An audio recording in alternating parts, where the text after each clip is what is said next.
कभी मीठे फल तो कभी चावल वाला दाना। कालू कौवा कुछ न कुछ खाता रहता था। कालू कौवा एक नंबर का मोटू बन गया था और उसे खाने के सिवा और कोई काम ना था।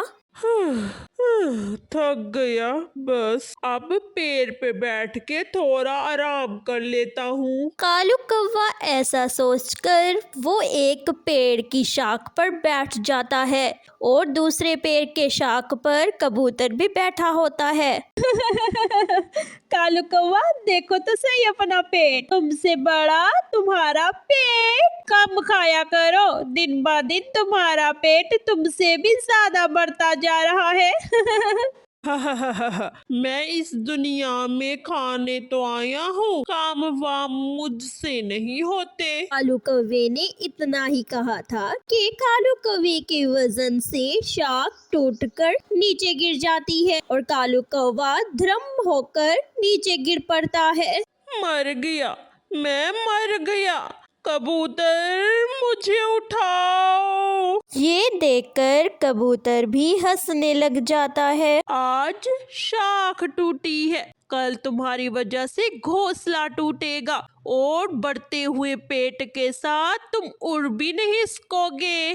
कबूतर कालू कौवे को समझा कर कालू कौवे की मदद करके कालू कौवे को उठाता है। फिर रात हो जाती है। गोरी कौवी अपने घोंसले में सो रही होती है कि जबकि कालू कौवा आकर गोरी कौवी के घोंसले पर बैठ जाता है। घोंसला भी कालू कौवे के वजन से सिलकने लग जाता है। कालू, तुम खुद भी गिरोगे और मुझे भी गिराओगे। देखा है तुमने अपना पेट, ये घोंसला सिर्फ पंछियों के लिए है, भैंसों के लिए नहीं है। और जो भी हो, मैं तो ऐसे ही खाऊंगा और तुम भी बाकी पंछियों की तरह बातें सुनाने लग गई हो। ऐसे ही दिन गुजरते गए। कालू कौवा दिन रात भोजन खाता रहा और कोई भी काम ना करता और देखते ही देखते कालू कौवे का वजन बढ़ता गया। आज तो कालू कौवे से उड़ा भी नहीं जा रहा था। वो कभी ऊपर जाता तो वो कभी नीचे आता। वो पूरी ताकत लगाता मगर उसके पंख उसकी वजन बर्दाश्त नहीं कर पा रहे थे।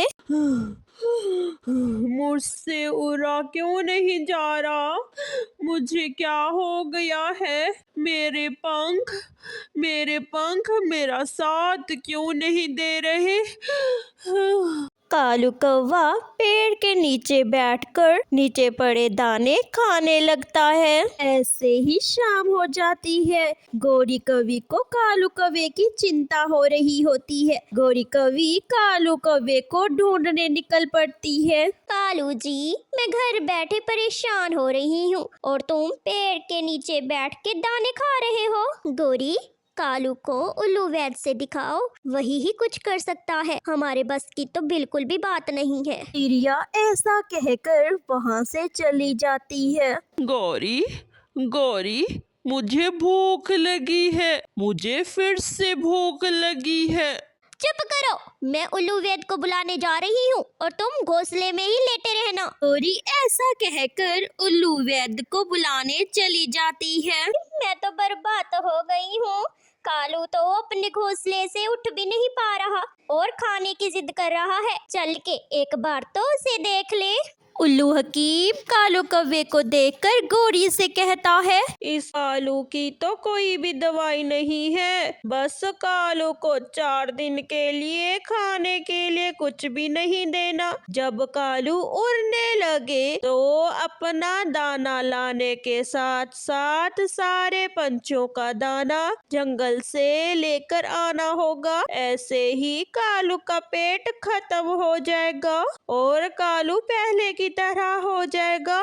उल्लू ऐसा कहकर वहाँ से चला जाता है। ऐसे ही 4 दिन भी गुजर जाते हैं।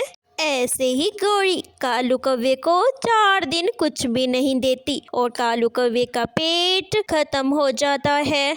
दोस्तों, आपको ये कहानी कैसी लगी? अगर अच्छी लगी है तो जल्दी से एक लाइक कर दो और हमारे चैनल को सब्सक्राइब करना मत भूलें, क्योंकि आपके सब्सक्राइब करने से हमें मोटिवेशन मिलती है